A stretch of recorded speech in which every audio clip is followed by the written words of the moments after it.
Push-ups are probably the first exercise we've all ever tried, and make no mistake, they are the most important upper body exercise there is. And what makes push-ups even more powerful is their endless adaptability. By changing the style of execution, the same movement can produce completely different results. One of the most brutal and misunderstood styles is the prison push-up. If you've ever watched a footage of inmates training, one thing stands out immediately. Their physiques look dense and functional, and you'll notice something else. Their execution is different as well. No clean sets, no neat pauses, and no relaxation between reps. What you see instead is a non-stop grind and a relentless rhythm that hides a very clever technique, which is done like this. You get into the push-up position, hands planted firmly and body straight. Instead of moving from top to bottom and briefly resting on your joints, you choose one zone of the movement, usually the hardest one, and you stay there. The bottom range partial is the most common choice for this style. You lower yourself with full control, moving your chest toward the floor, and you stop a few inches above the ground. At this moment, the muscles are stretched, everything is working.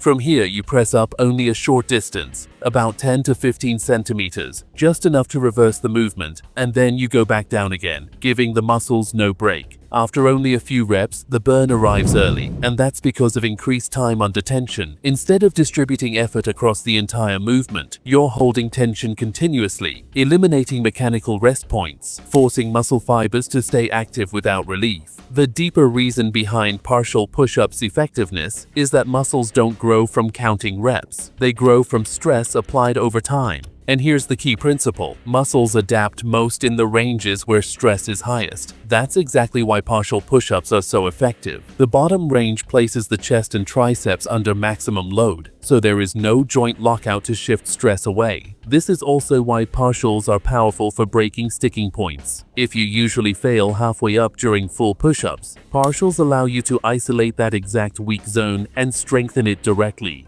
What prison push-ups emphasize that other styles don't. Prison push-up training differs from standard push-up programming in several critical ways. 1. Volume overload. In environments without weights, progression comes from accumulated work, not external resistance, which means high total rep counts, short rest periods, and daily exposure, resulting exceptional muscular endurance and strong connective tissue. Muscles become more fatigue resistant, not just strong.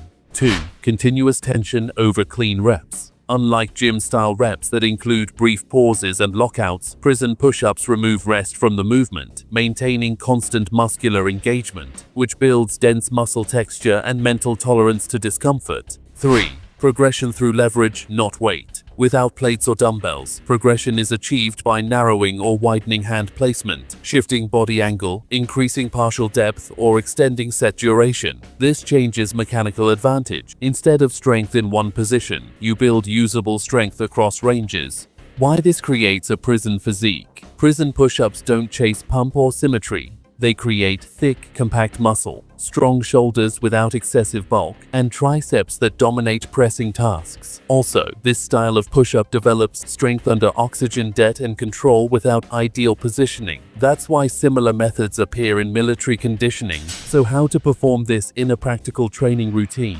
First, warm-up. Before entering partial ranges, the shoulders and elbows must be prepared. Go for 20 to 30 slow full-range push-ups under controlled tempo. Second, get to main work. 5 rounds of bottom range partial push-ups, 40 partial reps per round, 30 seconds between rounds. 3. Density block. Set a timer for 5 minutes. Perform mid-range partial push-ups non-stop. Rest only when absolutely forced. 4. Finisher. Finish the session by locking tension in place and hold until failure.